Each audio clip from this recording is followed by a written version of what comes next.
just give you sort of a preamble how we started this journey of Musevenomics. From what General Sale said, has been sort of the pillar behind planning since the NPS started. And what we found is that actually the cost of doing business is what opens up the entire conversation of Musevenomics.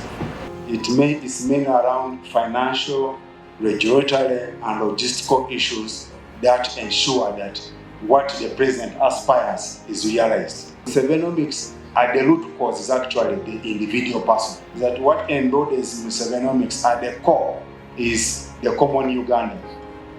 When you look at the core, the center, this diagram on the side, it sums up the entire Musevenomics. For us, we needed to understand the thinking.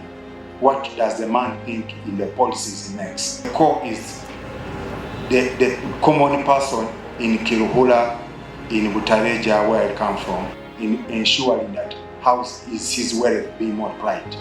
That comes up to integrate itself into a people-centered, integrated, and resilient modern society. How do you make this individual at macro level well off?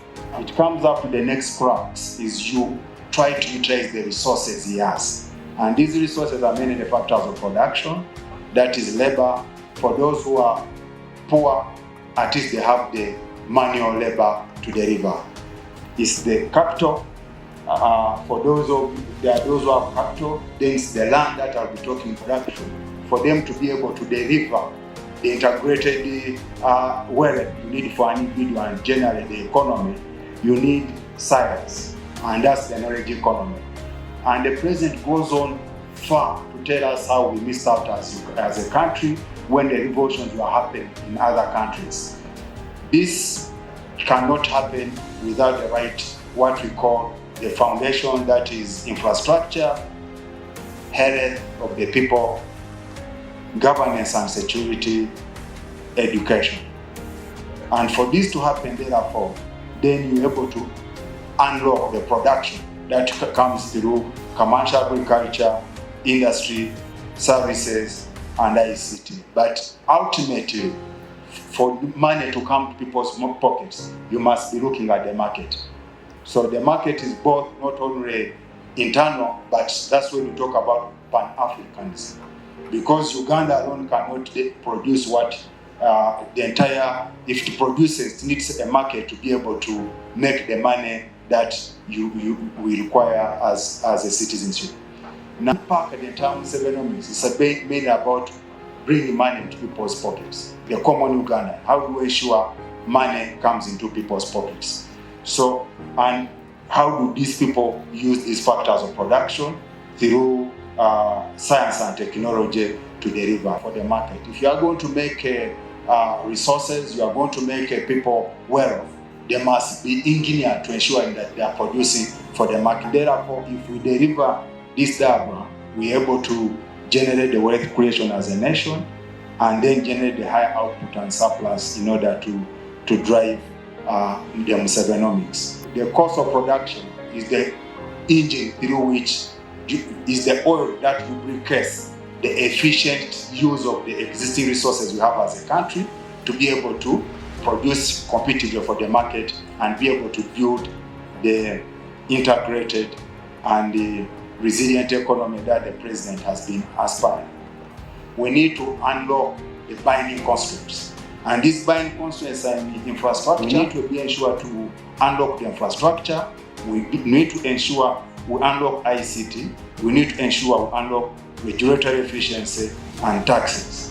As a country, we have invested particularly in the first NDP1 and NDP2 in quite good road infrastructure.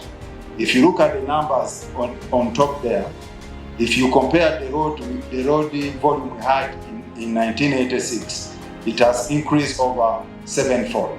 So when you look at electricity, we came from 60 megawatts to a current about 2,300 megawatts. In terms of ICT, you will see that we have come from far. In the past, we used to use more. Now we have very good ICT network. But as I'll be talking to it in a little bit more detail, we still have a long way to go. In terms of regulatory efficiency, we have put up so many one-stop centers. Namkekera, for instance, has that one center shopping place where it can unlock the factors of production in that area. If you look at the cost drivers, you can sum them up into 6 highs as follows. 1, the cost of capital. One can say cost of finance or cost of credit. I'll be talking to each of them in a bit detail. 2, the cost of electricity, because it's not about the price of electricity at a policy level of 5 cents, but it's also the cost of lack of electricity, the cost of these disruptions we have been having. All these, when a generator is running, it is increasing your energy costs. The third high, the high cost of transport. The fourth is the ICT costs. In the modern world where we are moving to AI and different digital technologies, you need extension service. The fifth is the regulatory red tape. Then the last is what I refer to as other factors of production. And here we have issues related to land and labor. In terms of finance, as a focus, this country will need to sort out finance to work for the common person.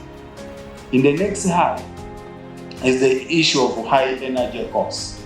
For industries, we should first make this electricity reliable and accessible to all at all times. Is the issue of transport. Transport costs are high for a landlocked country like Uganda. So as a country, while we have done a lot in trying to improve the road network, ensuring that not only are we talking about SGR, but we are using Lake Victoria optimally. Then you find that the regulatory world does not treat Ugandans and non-Ugandans in the same way. So those who can meet the right office get a different bargaining mechanism than the one that a common person gets. On these high cost drivers is the issue of 2 factor costs. One is labor related costs. Ugandans are highly educated, but in the wrong things. We focus on unlocking structural constraints and targeted reforms to lower cost of doing business. And more specifically, we have interventions in the plan that are addressing the 6 highs I talked about. Also, policy and project priorities are designed to lower cost of businesses in NDPIV. That when you look at the priorities, these are the priorities of under the NDPIV, and they are also the priorities of the national budget in the next 5 years. This same would say we shouldn't be doing everything. Let us narrow our priorities to about 10 to 11 priorities, starting with 1, and all of them you will see they're in a way tailored to cost of doing business. 1 is the issue of full modernization of the economy. 2, value addition in agriculture. Because our people are producing, they are selling their things in the primary world, they are not getting the right price. So we are saying value addition in actually 3 areas. ATM, the ones we refer to as ATMs, agriculture, tourism, and minerals. 3, how we use STI. In that diagram I showed you, science and technology are very important in unlocking the economy, in making you competitive. 4 is similar to 1, that's why I normally refer to them as 10 to 11, because we have already started PDM and ENIOGA. These wealth creation initiatives that H keeps talking about. The other is around the infrastructure similar to reducing the cost of transport. First, we need to maintain the existing infrastructure, but more importantly, SGR is non-negotiable for such a landlocked country.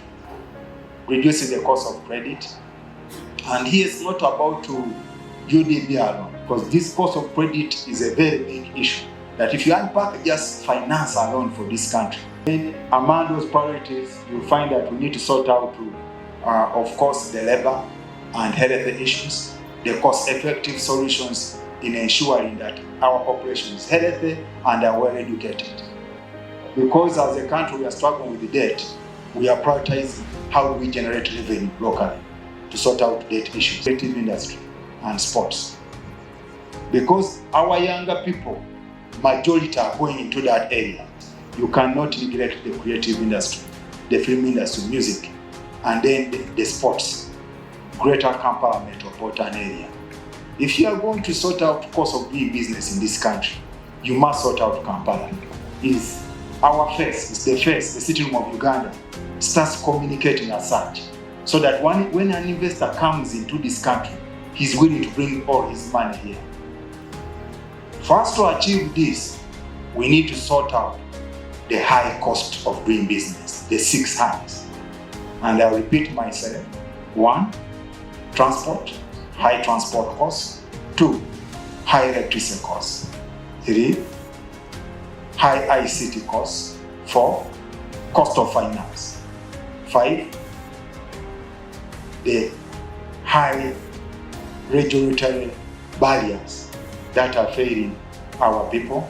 And lastly, sorting out the impediments in other factors of production, land and labor in particular.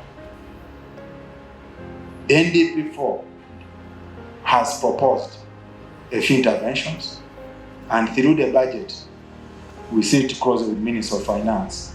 We hope to start addressing each of them as we are trying to push this country to a 10-fold growth and faster growth of about $600 billion in the next 15 years.